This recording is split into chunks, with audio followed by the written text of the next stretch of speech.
Hey guys, என்னோட followers மாதிரியே எனக்கு கிடைக்கிற கிளைண்ட்ஸ் கூட தங்கங்க. இன்னைக்கு ஒரு மேரேஜ் ஃபங்க்ஷனுக்கு நான் பிரைடல் மெஹந்தி போடுறதுக்கு போயிருந்தேன். போன உடனே ஃபர்ஸ்ட்டுக்கே இந்த தஞ்சாவூர் பெயிண்டிங் பார்த்துட்டு எனக்கு ரொம்ப ஹாப்பி ஆயிடுச்சு. யூஸ்வலா நான் நான் பிரைடல்ஸ்க்கு மெஹந்தி போட மாட்டேன், பட் பிரைட் இங்கே கொஞ்சம் பிஸியா இருந்தனால நான் நான் பிரைடல்ல இருந்து மெஹந்தி ஸ்டார்ட் பண்ணியிருந்தேன். பிரைட் யூஎஸ்ஏல ஒர்க் பண்ணிட்டு இருக்காங்க.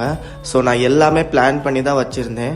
பட் இங்கே சில விஷயங்கனால ஷெட்யூல் ஃபுல்லாக கொலாப்ஸ் ஆயிட்டு ரொம்ப அர்ஜென்ட் ஆகுது. ஸோ லேட்டாக வந்ததுக்கு ரொம்ப சாரி அப்படின்னு கேட்டுக்கிட்டாங்க. கல்யாண வீட்டில் இதெல்லாம் சகஜம் அப்படின்னு நான் பெருசாக மைண்ட் பண்ணிக்கல. இவங்க லோட்டஸ் தீம்ல டிசைன் இருந்தால் நல்லா இருக்கும்னு கேட்டிருந்தாங்க. ஸோ நான் அவங்களுக்கு பிடிச்ச மாதிரியே பண்ணி கொடுத்துருந்தேன். அவங்க வீட்டில் கூட என்னை அவங்க சொந்த பையன் மாதிரியே ட்ரீட் பண்ணாங்க. பிரைட் கூட கம்ப்ளீட் மெஹந்தி செஷன் முடிகிற வரைக்குமே ரொம்ப சப்போர்ட்டிவாக இருந்தாங்க. டிசைனை பார்த்துட்டு பிரைட் அண்ட் அவங்க ஃபேமிலி ரொம்ப ஹாப்பி ஆயிட்டாங்க. உங்களுக்கு எந்த மாதிரி டிசைன் வேணும் அப்படின்னு சொல்லுங்க, அதுக்கேற்ற மாதிரி நம்ம ஒர்க் பண்ணலாம்.